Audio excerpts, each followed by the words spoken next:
Welcome. Today we are going to do the first in an installment of a Shipwrecked Copper EDC.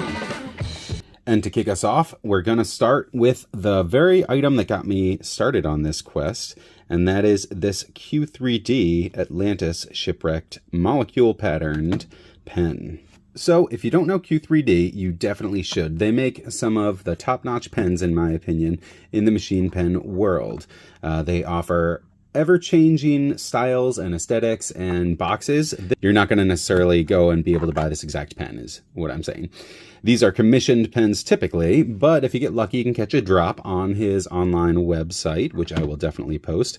When I received mine, this was the special edition box that it came in, kind of giving you that same copper aesthetic, and it came with the top being a cool little desk pen holder. So if you wanted to, you could just kind of have this on your desk like that, which was a really nice, nifty touch. On to the pen itself. If you don't know what shipwrecked means, it is a forced patina on copper that would then emulate the sight of, a piece of copper pulled out of a shipwreck. But it's got these kind of greens and blues. There you go. I'm outside. You can see some of those teals and greens and almost blues that come out. And the beautiful thing about this is this piece will only get better with time and my own continued use. Here's another shot up near the nose cone. Back when I got this, this was one of Q's first shipwrecked pens. Now, it also has the full copper kit with the machine pen clip with the, copper bolt and copper pin. Just recently, he's added new tips that you can get milled and shipwrecked as well, which is very cool. Looks-wise, this thing to me is off the charts because of the customization and those beautiful one-of-a-kind colors that can pop out when you give a forced patina to this copper. Mech. It is fidgety. It's very, very refined for a bolt. It is visually intuitive, right? The person who activates this can clearly see that this thing does this operation and you can visually see it travel that whole path. The bolt action is very intuitive, even though it's not super innovative. Now, you can get these in different lengths. The size of the tip of the nose cone down here will extend to a larger version if you need a G2. I got mine in Parker, and I found Parker is my preferred just because it's a little bit smaller and that much more fidgety when I am kind of spinning it around in my hands. This thing is weighted and balanced exceptionally well, as you can kind of see from my fidgeting here. And again, it's an easy thing to deploy. I find I do kind of grip it right about where the milling ends there. So I'm curious if I do get another mill tip, if I actually extend my grip up or if I keep it back here. But fun for the future, right? So this thing has inspired me, therefore, to expand upon my shipwrecked theme. So stay tuned because we're going to expand upon this and you can come along for the journey. Now it's time for our size comparison. We're going to line everything up against the right side here so you can see it's up against something flush to get an accurate portrayal. And we're going to go ahead and start off with our Shipwrecked Copper Q3D. Now first we're going to compare it to another Q3D, Twisty, that's also decked out.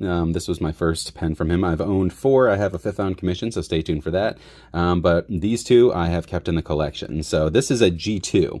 So right off the bat, you're seeing an equal pen with a G2 tip. So you can get a better idea of the size difference there. All right, we're going to move that one back here, and let's keep going. We're going to go ahead and give you a tactile turn mini short, I should say. Next up, we have a SPP pimped out, and this end cap actually is from Q3D as well. It was titanium Damascus. Very cool that Q3D can make accessories for other pens every now and again as well.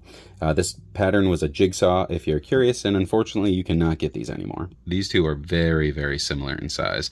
The Smooth Precision pen is actually a G2, but it's only a little tiny bit longer.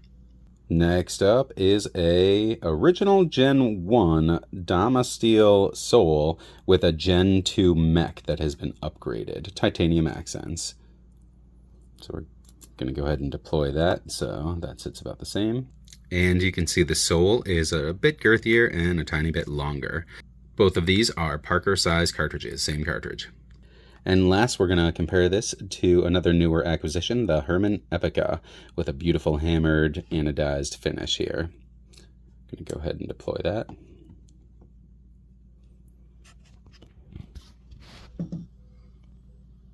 There you go. The Epica is definitely among my smaller pens. I would say that the Soul is a more standard size, and the Q3D is kind of perfect for me right in between there. All right, my friends, final verdict. I personally love it off the charts. It's one of my top carried pens.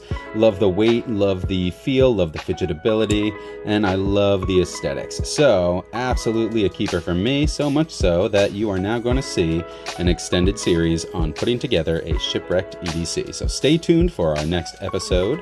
Leave a comment down below. Have you had anything shipwrecked? Have you had a Q3D? Please go check out his website, which I will put his link down below as well. And, Godspeed to get yourself a fine pen like this. Take care, everybody. Thank you for joining me for this episode. And as always, may your journey lead to your own serenity.